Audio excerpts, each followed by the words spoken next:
Fala galera, tudo bem? Hoje o Conexão Grenal está recebendo uma visita ilustre. Ele é ex-zagueiro do Internacional, general e tem 2 Libertadores no currículo. Eu estou falando dele, Fabiano Guedes, o Bolívar. Tudo bem? Tudo bem. Como é que tá as coisas? Tudo bem, graças a Deus. Que ótimo. Tu recebeu esse apelido do teu pai, que jogou no Grêmio, né? O Bolívar. E depois tu te tornou ídolo do Internacional. Quando tu foi pro Internacional, teu pai não te deu uma cornetada?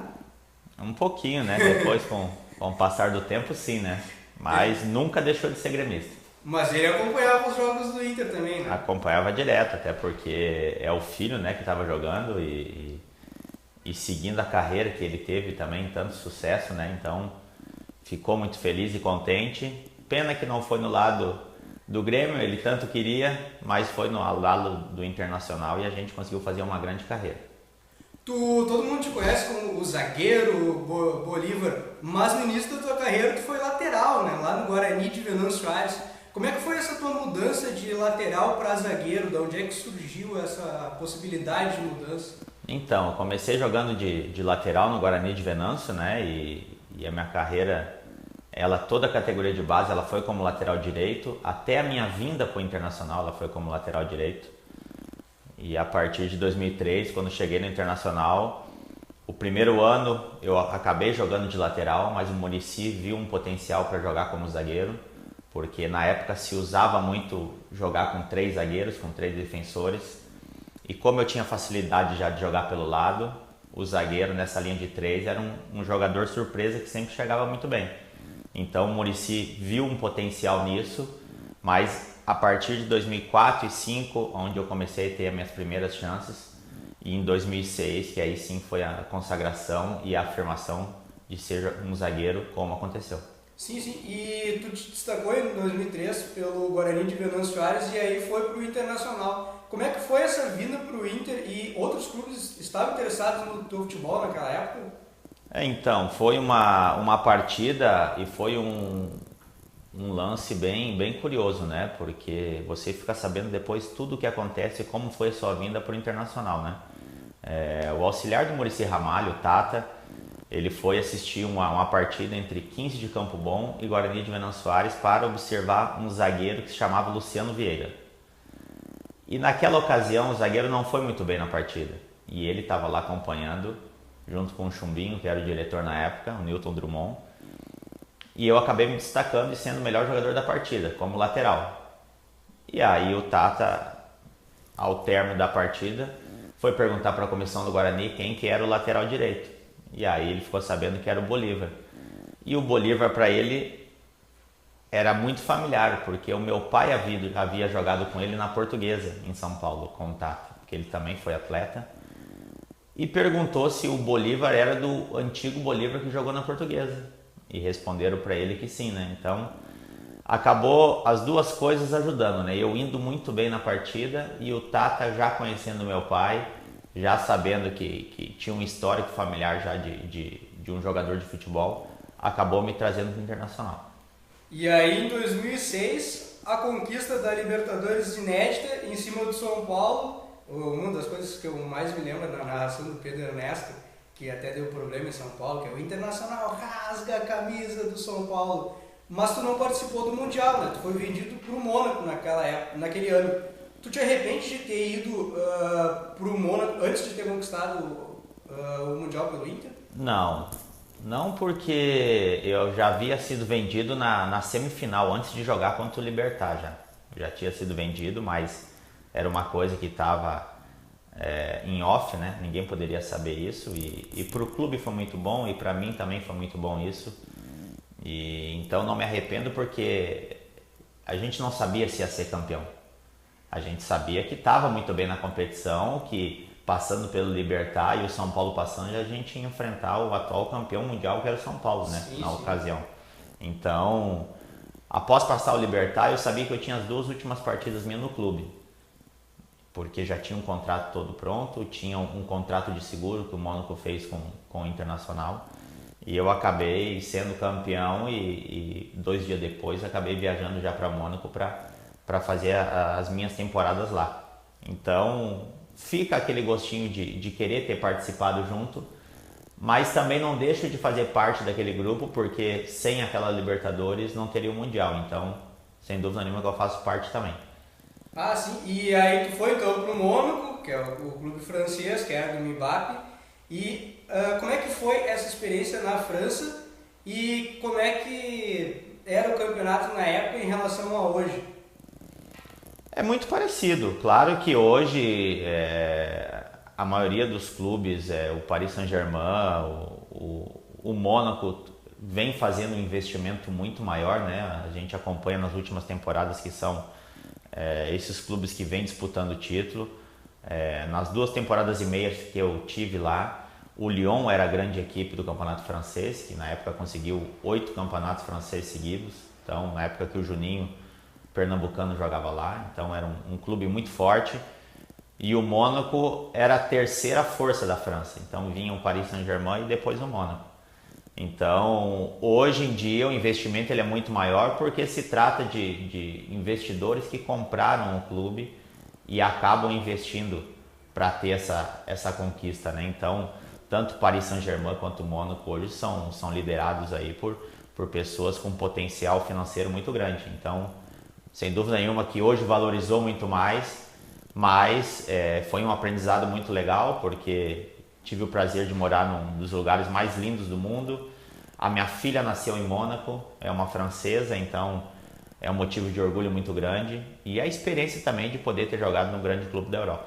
E aí depois do Mônaco, tu veio para empréstimo para o Internacional e em 2010 ganhou novamente a Libertadores contra o Chivas Guadalajara.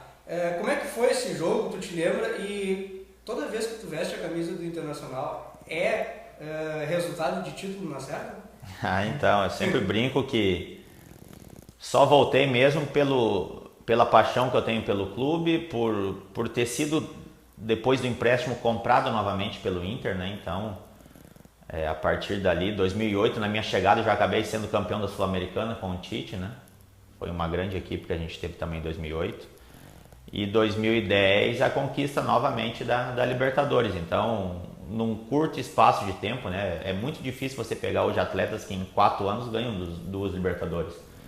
E eu tive esse prazer e esse privilégio aí de poder vestir essa camisa, de ser o capitão em 2010, de erguer esse troféu, e sem dúvida nenhuma que é um prazer muito grande.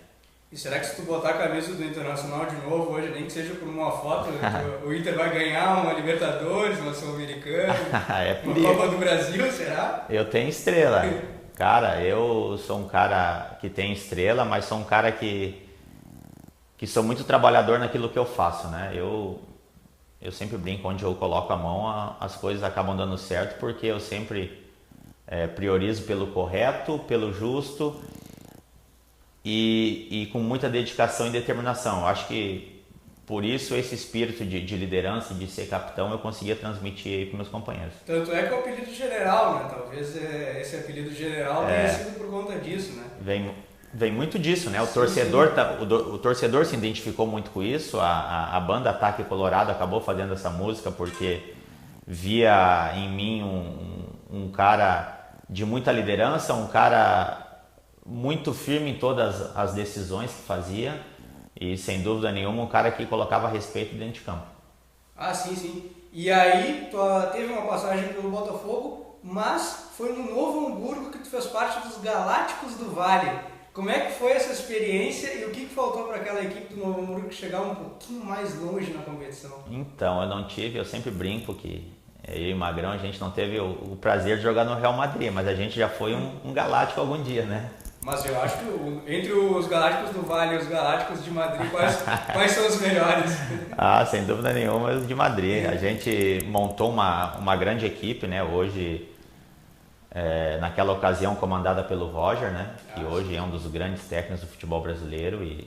Então jogava eu, o Magrão, o Luiz Mário, o Leandrão, o Rafael, goleiro, e o Fred, zagueiro, que hoje se encontra no Vitória. Então, o Bruno Grassi, que tá no Grêmio, era do Novo Hamburgo naquela época. Era do Novo Hamburgo também, então a gente conseguiu montar uma bela de uma equipe, acabou saindo fora nas quartas de finais, né? Dentro da arena, a gente tendo a oportunidade de eliminar o Grêmio na última penalidade e acabou desperdiçando, mas a gente nunca pode contar muito com os pênaltis, né? Mas a gente sem dúvida nenhuma fez um grande campeonato e a partir dali muitos jogadores ali começaram a aparecer também pro cenário nacional. Sim, sim. E aí a oportunidade na Portuguesa, que hoje em dia é um clube que está na Série D, está na Série A2 do Campeonato Paulista, quase foi rebaixado, por um pouquinho não caiu para a Série A3, que é a terceira divisão do Campeonato Paulista.